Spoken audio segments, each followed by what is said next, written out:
I'm Ravi. In my last talk, we had looked at the reign of Khusro Parvez. His period was one of mercurial highs and tantalizing lows and tantalizingly humiliating lows for the Persian Empire. The Persians almost reached up to gates of Constantinople and were all set to dislodge the Roman Empire. But it was a Pyrrhic victory and it taxed the resources of the Persian Empire a great deal. Within a few years, they were back at the Romans chased the Persians back to the gates of Ctesiphon. And it took a great deal for the Persians to stave them off. But then, as I already said, the resources of the Persian Empire were greatly strained, and there was anarchy prevailing everywhere. It was talked about in hushed tones about the impending doom. And this supposed doom came in the form of the Arabs.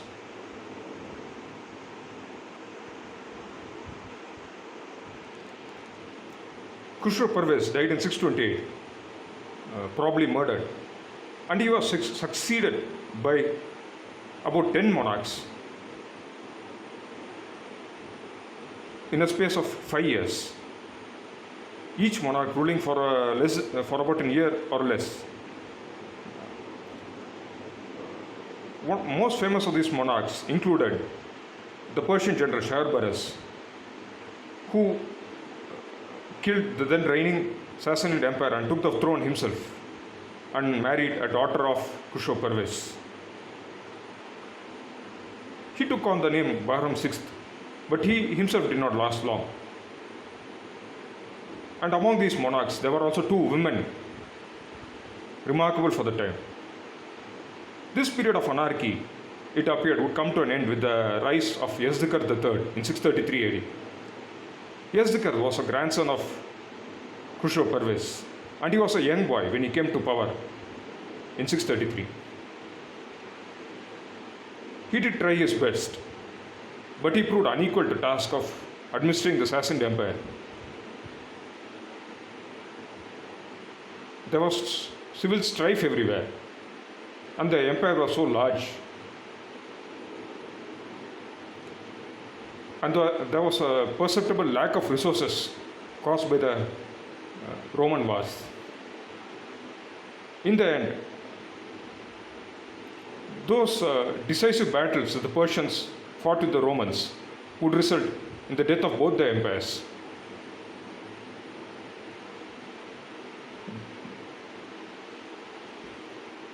I mean, the death of the Persian Empire and the end of the Roman colonies in Asia.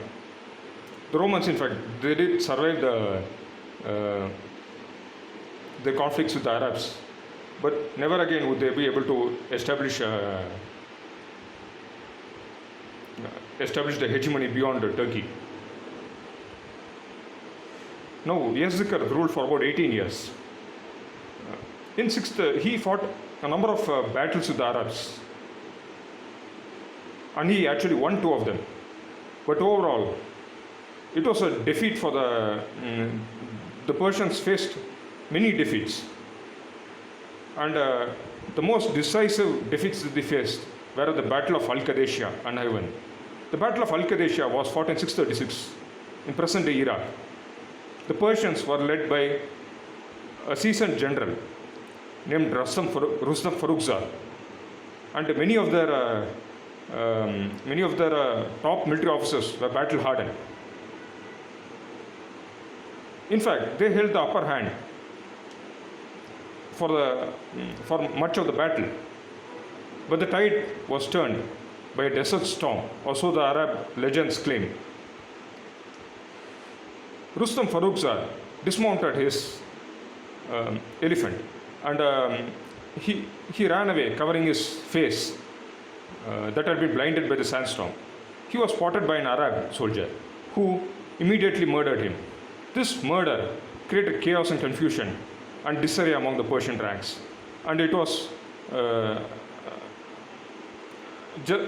following this, and it totally turned the tide of the battle, and only an disarray retreat would follow. the Arabs, by the victory in this battle, the Arabs took Iraq and they pushed in further to the southern part of the present day Iran, the province called Pars, or as the Romans called it, Persia, or as it is now known, Fars, the actual heartland of the Persian Empire, from which the Persian people had come from.